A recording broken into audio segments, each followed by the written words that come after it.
स्वास्थ्य दिवस पर इंडियन एसोसिएशन ऑफ डर्मेटोलॉजी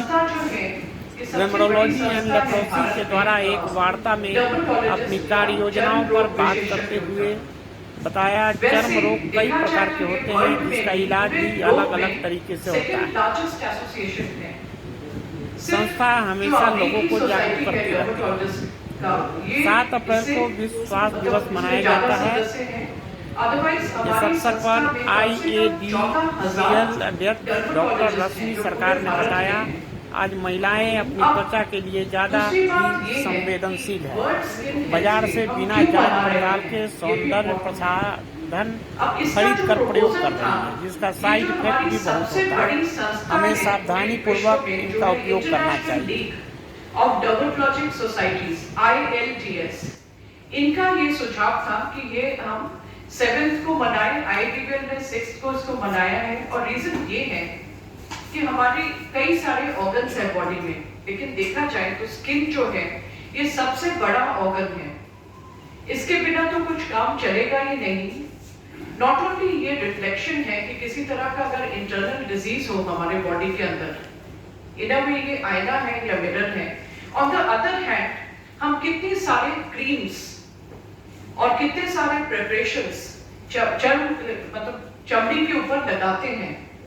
अब ये वैसे तो बीमारियों को ठीक भी करती हैं, बट इसके साइड इफेक्ट्स भी होते हैं। इसका अवेयरनेस होना जनरल पब्लिक को बहुत जरूरी है और इसके लिए हमारा थीम ऑफ द ईयर है, the dermatologist is the true skin and hair specialist. इसका मतलब यही है कि जब भी आपको कोई स्किन डिजीज हो तो किसके पास आपको जाना चाहिए? एक क्वालिफाइड डर्मेटोलॉजिस्ट के पास, जिसके बारे में हमारे जो दूसरे मित्र हैं वो बोलेंगे इसके बारे में इसके बाद, लेकिन वो क्वालिफाइड होना चाहिए। मेक श्योर कि जिसके पास आप जा रहे हैं उसके पास क्वालिफिकेशंस सच्चे होने चाहिए, ठीक होने चाहिए, वो प्रॉपर्ली ट्रेन्ड होना चाहिए।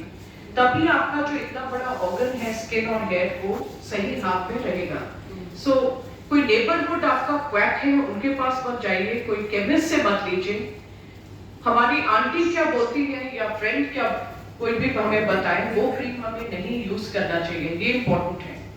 इसके अलावा मैं आपको एक और चीज के बारे में बोलना चाहती हूँ कि जब भी हमारे पास इतने पेशेंट्स आते हैं, ज्यादातर लोगों को हमें कोई ना कोई क्रीम प्रेस्क्राइब करना पड़ता है। अब ये जो क्रीम है इसको केवल तभी लेना चाहिए अगर आपके प्रॉपर डर्मेटोलॉजिस्ट। मैम आप थोड़ा अपने एक बारे में परिचय देते हैं, आप थोड़ा सा। मैं डॉक्टर रश्मि सरकार हूँ।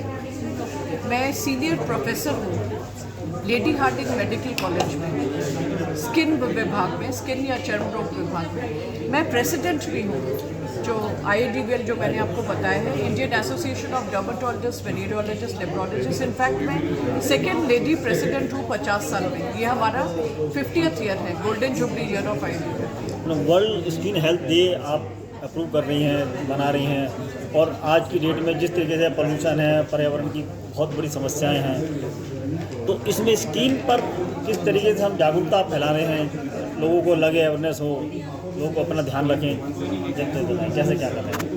लोगों को हम अवेयर इसलिए कर रहे हैं, एक तो पोल्यूशन भी बहुत ज़्यादा है और आपको पता है कि क्लाइमेट चेंजेस भी हैं, बहुत चेंज हो रहा है, ठीक है। इसके लिए डायरेक्ट असर स्किन पे होता है, एजिंग पे होता है।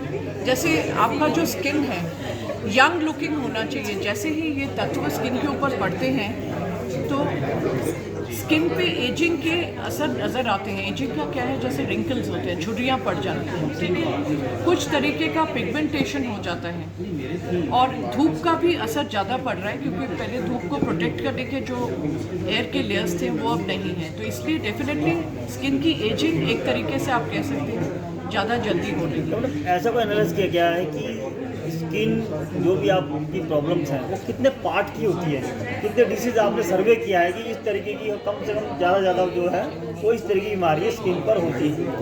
फंक्शन है, फंगस है, सेरोसिस है, वाइट है, किस तरीके के क्या है, कितने पार्ट आपने अभी सर्वे किए हैं और बहुत ज़्यादा कौन से होते हैं? सबसे ज़्यादा मैं आपको बताऊंगी एज वाइज है। बच्चों में जो है इन्फेक्शन सबसे कॉमन है, चाहे आपका बैक्टीरियल हो या फंगल इन्फेक्शन हो, ठीक है, और एक्जिमास।